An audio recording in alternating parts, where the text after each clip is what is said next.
Now out here, you sometimes notice things that you wouldn't ordinarily see. Take this for example, the Skoda Octavia Scout. Now it's often overlooked and might surprise you that the Scout has been on sale in Australia since 2008, this latest generation arriving in 2014. It's essentially a jacked up 4x4 version of the Skoda Octavia Wagon. So let's go and take a look at this Scout and see if it has the necessary skills to earn its merit badge. Well, being a wagon, let's start with the boot. The 132 TSI scores a power tailgate, and although still a mid-sized car, it's no Cub Scout. There's a 588 litre boot which expands to over 1700 litres when you fold the seats thanks to these handy releases.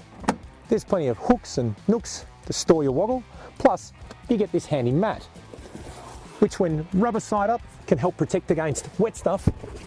Put the carpet side there, and you can use these handy Velcro barriers to secure a load. Well, back here, there's pretty impressive headroom and reasonably good legroom. What you will notice though is that my shoulder is overlapping the centre seat, which combined with the raised floor for the 4x4 transmission means that sitting 3 across in the back of the Scout is going to be pretty squeezy. That's okay though, because if there's just 2 of you here, you can use the centre armrest and its integrated cup holders. Now the bench itself is pretty flat, but it's not uncomfortable.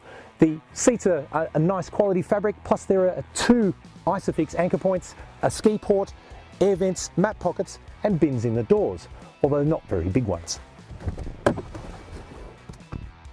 Now up here, the driving position and outward visibility are both pretty good. The heated leather and Alcantara seats, while manually adjustable, are comfortable and supportive. But probably the best thing, and something old Baden Powell himself would have been proud of, this Scout is very well equipped. There's basically everything you need. An automatic parking function, along with front and rear parking sensors and a reverse camera. You get LED lights, keyless entry, keyless start, dual zone climate control, even a chilled glove box. There's radar guided cruise control and lane departure assist. In the centre here, there's an 8-inch colour touchscreen, which as well as handling the phone and audio, you get satellite navigation, which comes with my favourite feature, the rocket. Plus, being a Skoda, there's some clever little features that are worth calling out. The phone box here has the GPRS antenna built around it, so leaving your phone in there boosts its signal and lowers your battery drain. But if you don't put it there, there's a handy phone holder built into the cup holders. Let's go for a drive.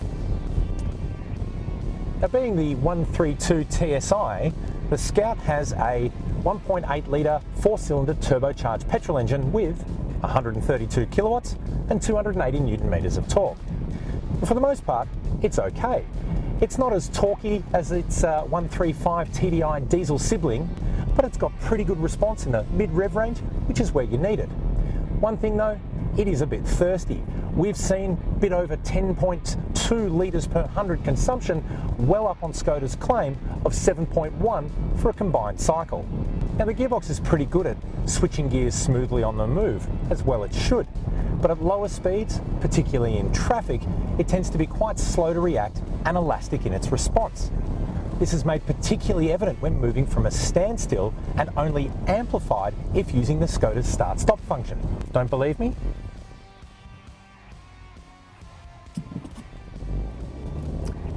And that's almost a full 3-second gap. Not great. Generally though, the ride of the Scout is actually pretty good. It's quiet in here and over most surfaces is very compliant and a pretty comfortable place to be. Over some harsher bumps, like big speed humps around town, you may hear the rear end crash a bit, but generally it's not too bad. The steering's light, but gives you adequate feel, and generally the car's very easy to live with and easy to drive. And being a 4x4 means the Scout can leave the tarmac and handle itself on gravel roads with full capability. The Octavia Scout might not be the first crossover wagon that most buyers think of. That title goes to the Subaru Outback.